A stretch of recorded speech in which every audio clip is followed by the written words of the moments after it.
Oi, meu nome é Pablo, sou aluno de medicina da PUC Minas e vou explicar para vocês as alterações de linguagem que podemos encontrar nos pacientes. Temos que ter em mente que há principalmente dois grandes grupos, né, que são os grupos das alterações patológicas e as das psicopatológicas.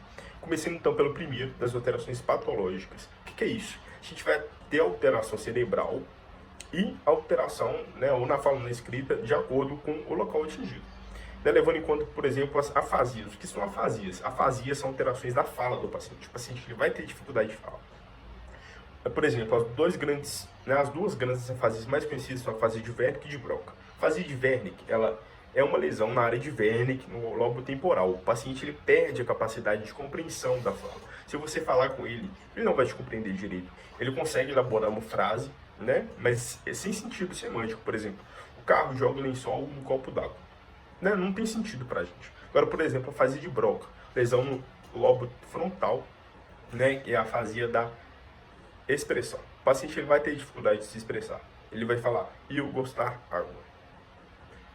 É uma alteração. Por mais que ele te entenda, ele não consegue dizer, né, corretamente, elaborando a frase. A gente também tem a grafia, que é a perda da capacidade de escrita, a alexia, a perda da capacidade de leitura do paciente, e a parafasia. Parafasia são, né, uso de fonemas para ele, né, conseguir comunicar uma palavra. Muito, por exemplo, comumente, né, no Alzheimer ou então na esquizofrenia, o paciente ele vai falar livro ao invés de livro, ou cadeira ao invés de cadeira. Né? Então, sucintamente, vamos encontrar essas alterações. E também temos a disartria, que já é uma perda funcional. Né? A disartria é uma disfunção ali do aparato bucal, pode ser na língua, no palato, na corda vocal, né? Qualquer parte ali que seja responsável pela fala. O paciente ele vai ter dificuldade. Lembrando que as alterações não são patognomônicas. Todas essas alterações a gente pode encontrar em diferentes tipos de comorbidades, né, do paciente, e elas não indicam um específico diagnóstico.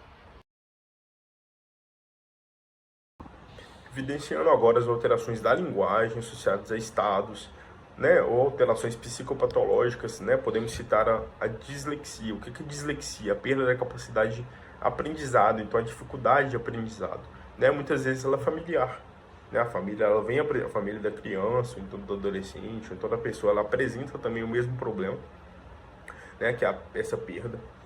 Agora, partindo, por exemplo, para alterações da fala, a gente pode citar a disfonia, que é a rouquidão da voz do paciente, ele vai falar de forma rouca, ou a afonia, que é a perda da capacidade do paciente. O paciente ele não vai falar, né? Ele vai tentar, mas ele não vai conseguir falar. Então a gente tem também a dislalia. O que é dislalia? É a deformação das palavras, né? Muito parecido com a disartria, mas, por exemplo, eu quero o tatat. Eu vejo falar, eu quero o sapato. É uma deformação. E tem a disglossia. O que é disglossia? Disglossia também é alteração, né, dessa parte. Mas na disglossia ela vai ser de forma orgânica. Então o paciente ele tem ali a língua presa, então ele não vai conseguir falar. Ele vai falar plato, ao invés de prato, por exemplo.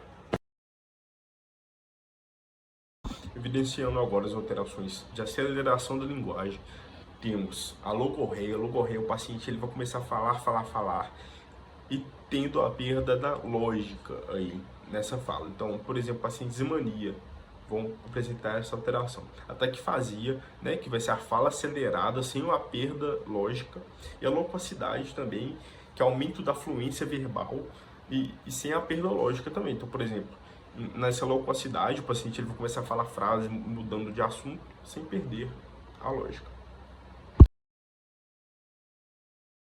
Agora falando um pouco das alterações de identificação da linguagem no paciente. O que a gente vai encontrar? Primeiramente, a bradifasia, né? Então o paciente vai falar de forma mais lenta, né? A gente pode encontrar principalmente em quadros como TDM.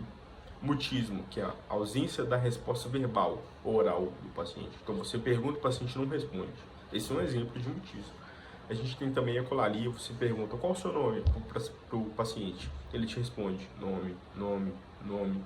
Né? Ele vai, né, como um eco ali. A palilalia, o que é a palilalia? É a repetição involuntária da palavra. Você vai falar, por exemplo, ele vai falar, eu moro em Belo Horizonte, em Belo Horizonte, em Belo Horizonte, em Belo Horizonte. E tem também Logoclonia. O que é logoclonia? Logoclonia você vai falar, por exemplo, eu moro em Belo Horizonte, o paciente vai falar onde, né? A repetição das últimas sílabas da palavra.